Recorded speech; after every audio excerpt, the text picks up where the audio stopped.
सभी भारतवासियों को नमस्कार। देशवासियों, आप सबको दशहरा दिवस की हार्दिक शुभकामनाएं।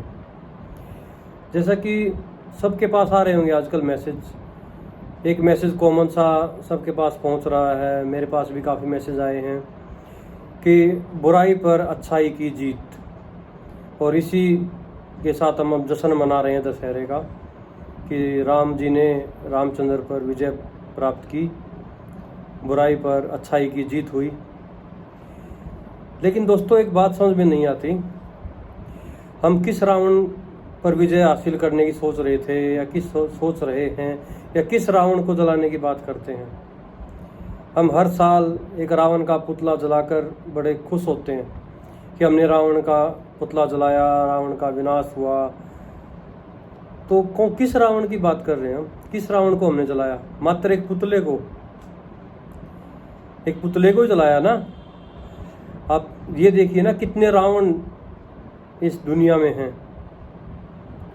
अब रावण की परिभाषा क्या है, आप सबको अच्छी तरह पता है कि किस वजह से जो है रावण का जो है वध किया गया था, और क्या कारण रहा जो रावण ने ये कदम उठाया कि उसका अपना विनाश की राह पे वो चले। अब आप सबको कितना यही पता है ना कि हाँ भाई, राम जी ने रावण का वध किया था क्योंकि उसने सीता माता का अपहरण किया था, उनको बंदी बना के रखा था।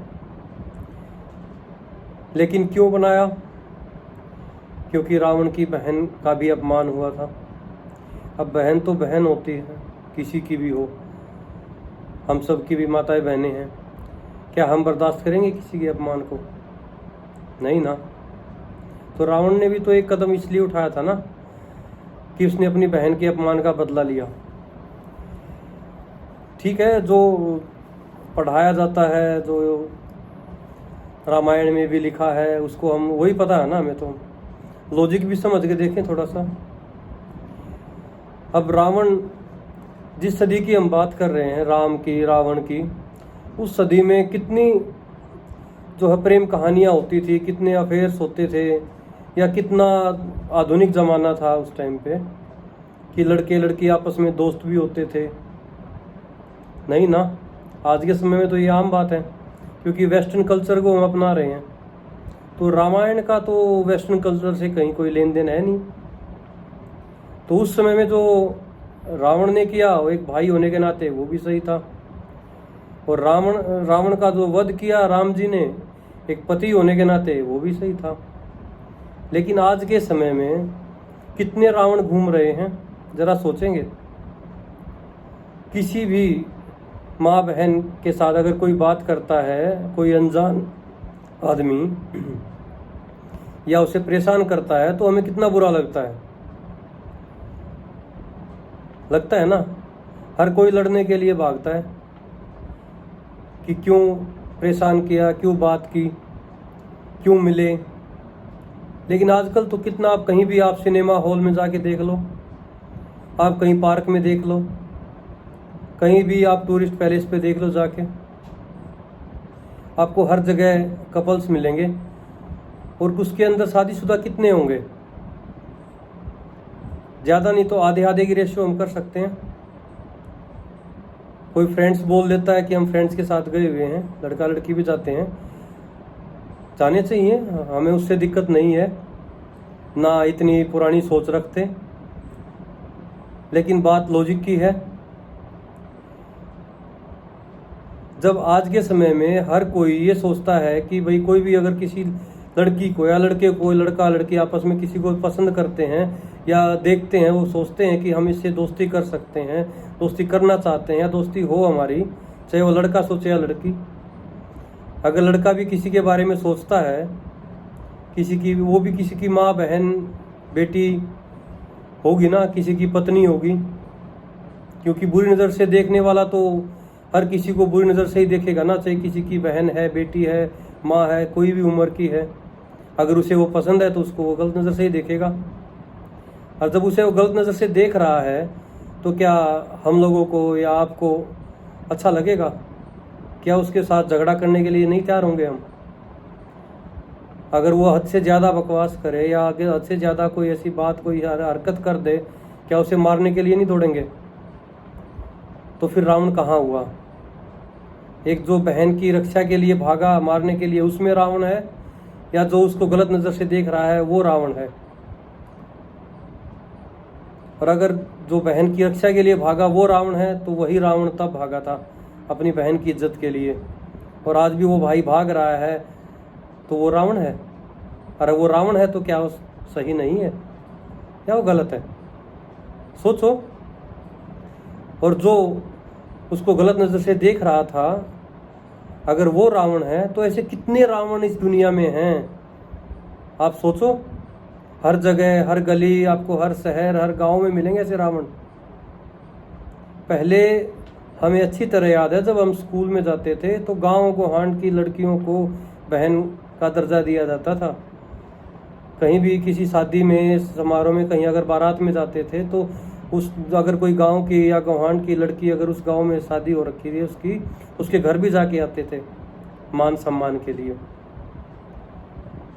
हमारे रिश्तेदारों में चाहे मामा की लड़की या बुआ की लड़की, उसको सगी बहन की तरह या भाई, मतलब सगे के बराबर, बुआ के बच्चों को और मामा के बच्चों को सगे के जैसे मानते थे। लेकिन आजकल बहुत फ़र्क आ गया। आप खुद देख लो, कितने ऐसे परिवार होंगे जो अपने किसी जानकार के साथ अपनी बहन बेटियों को भेजना पसंद करेंगे कि जाओ, बाज़ार में जाना तो उनके साथ चले जाओ, या अगर आप बात करें तो कोई दिक्कत नहीं है। हर कोई हर किसी को शक की दृष्टि से देखता है। खाली दिखावे में कुछ नहीं है, अपने अंदर भी तो झांक के देखें, हम कितने सच्चे हैं, कितने झूठे हैं। कहने वाले गलत सोच का भी कह सकते हैं हमें कि पता नहीं क्या बोले जा रहे हैं, कुछ भी बोल देते हैं, लेकिन लॉजिक के साथ ना। आप बताएं कौन सी बात गलत बोले? जब हम बर्दाश्त नहीं कर सकते अपनी बहन के साथ, अपनी बेटी के साथ, अपनी माँ के साथ दुर्व्यवहार को, तो उस समय में रावण कैसे करता? और जब उस समय में अगर इतना करना गलत था, तो फिर आज के समय में ऐसा तो बहुत सारे रावण कर रहे हैं। हम मात्र एक पुतला जलाते हैं, क्या हम उन रावण को भी समझाते हैं या उनको भी जलाते हैं जो इतना नीच काम करते हैं, जो किसी की बहन बेटी को, बहन माँ को परेशान करते हैं, गलत नज़र से देखते हैं? उनके बारे में हम क्या सोचते हैं? हमारे नेता, अभिनेता, मंत्री पुतला जला के आ जाते हैं, वाह रावण का पुतला जलाया, दहन किया, रावण को मार गिराया। आपको ही पता है कितने गुण किसके अंदर किसके किसके हैं। खाली पुतला जलाने से रावण का अंत नहीं होता। पुतला जलाकर तो हम प्रदूषण तो जरूर फैला रहे हैं। आप खुद देखिए कितने पटाखों का इस्तेमाल किया जाता है। जब रावण को जलाया जाता है, मेघनाथ, कुंभकर्ण को जलाया जाता है, तो उस समय कितने पटाखे छोड़े जाते हैं, और उन पटाखों से जो प्रदूषण फैलता है उसका नुकसान हमें तो भोगना होता है ना। अगर रावण को जलाना है, अगर आप रावण को गलत मानते हो,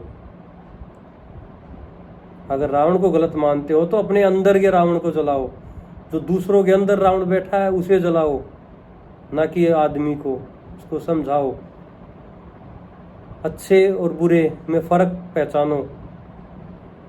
भीड़ में मत चलो, भीड़ में तो पशु चलते हैं। इंसान का जो रूप मिला है, जो जन्म मिला है ना, सोच समझ कर चलने के लिए मिला है। दिमाग दिया है भगवान ने, बुद्धि दी है ना, उसका इस्तेमाल करो। भीड़ का हिस्सा मत बनो। अगर भीड़ अगर गलत रास्ते पे जा रही है तो आप किसी से तो बात करो। उस भीड़ में से अगर आप 1%, 2% कुछ को तो वापस लाओगे, कुछ का तो भला होगा। या खुद ही उस भीड़ के साथ चल पड़ोगे कि ये सही रास्ते पे जा रही है। जय श्री राम, फूंक दो पुतला रावण का। भाई हो सकता है कोई जो अपने आप को, जो मेरे भारतवासी हैं, जो अपने आप को बिल्कुल कट्टर हिंदू मानते हैं, वो हो सकता है कि मुझे गलत भी ठहराएं कि भाई पता नहीं ये हिंदू होके या हिंदू नहीं है, किस तरह की बातें कर रहा है। तो मैं आप सबकी जानकारी के लिए बता दूं, मैं हिंदू से भी, मुसलमान से भी, सिख, ईसाई, सब धर्मों से बड़े धर्म की बात कर रहा हूँ, इंसानियत धर्म की, और उसी धर्म को मानता हूँ दोस्तों, और भाईचारे के समाज को मानता हूँ। आपसी एकता ही मेरी जात है।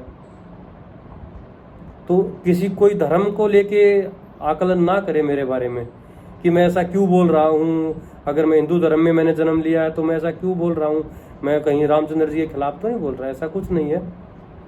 मैं किसी के खिलाफ नहीं हूँ, लेकिन गलत के साथ भी नहीं हूँ। जो ये किया जा रहा है आज के समय में, हर तरह से वो गलत ही हो रहा है। आप सब बुद्धिजीवी हैं, अपने आप को हर कोई ज्ञानी समझता है, तो ज्ञान का थोड़ा सा उपयोग करो ना, सदुपयोग करो, दुरुपयोग नहीं। सोचो, क्या रावण वाकई हमें जलाना चाहिए या नहीं? रावण को, जो हमारे समाज के अंदर, जो जिनके अंदर रावण जो भरा बैठा है, उसे खत्म करना है। उसे समझा बुझा के भी खत्म किया जा सकता है, जरूरी नहीं उसके अंदर आग लगानी है। पुतला जलाने से रावण नहीं जलता। जो विचार हैं वो तो ऐसे ही रहते हैं लोगों के। कुछ समय के लिए लोग जाएंगे, रावण का पुतला जलाएंगे, वहां पे पूरा हाहाकार करेंगे, जय श्री राम के नारे भी लगाएंगे, वहां से लकड़ियां भी उठा के लाएंगे। जिस रावण को जला रहे हैं, बहुत सारे ऐसे अंधविश्वासियों को भी देखा है कि वहां से रावण के जलने के बाद जो वहां पे लकड़ियां या जो बचती हैं, उनमें से उनको भी उठा के लाते हैं कि ये शुद्ध, ये अच्छा माना जाता है, सगुन, अच्छा सगुन। क्यों? पता नहीं किस अंधविश्वास में जी रहे हैं लोग। तो भाइयों, अपने अंदर के रावण को खत्म करो। जो दूसरों के अंदर रावण बैठा है, उसे खत्म करने की कोशिश करो। इंसानियत को बचा लो। बहुत बंटवारा हो गया धर्म के नाम पे, जात के नाम पे, समाज के नाम पे। आप सबसे मेरी यही गुजारिश है, अपना हर त्यौहार हर्षोल्लास से मनाओ। हम भी मनाते हैं, लेकिन हमारे त्यौहार मनाने से हमारे और हमारे आसपास के लोगों पे, जीवन पे गलत असर पड़े, स्वास्थ्य पे गलत असर पड़े, ऐसे त्यौहार का क्या फायदा? आप प्रदूषण बढ़ा रहे हैं, उससे आपके बच्चों का, आपका, आपके पड़ोसियों का, आपके जानकारों का, आपके आसपास के रहने वाले सबका स्वास्थ्य खराब होगा। उनको स्वस्थ तो रहने दो। तो इसलिए खुशी खुशी अपना त्यौहार मनाओ, अंधविश्वास में मत जाओ। अगर मैंने कुछ गलत कहा हो, किसी भाई, किसी मेरे भारतीय भाई या किसी की भी भावनाओं को, धार्मिक, सामाजिक, किसी भी भावनाओं को मैंने ठेस पहुंचाई हो, तो अपने इस भाई को, अपने बेटे को, अपने दोस्त को क्षमा करना। आपको फिर सबको एक बार फिर से मेरी तरफ से दशहरा की हार्दिक शुभकामनाएं। जय हिंद, जय भारत। धन्यवाद।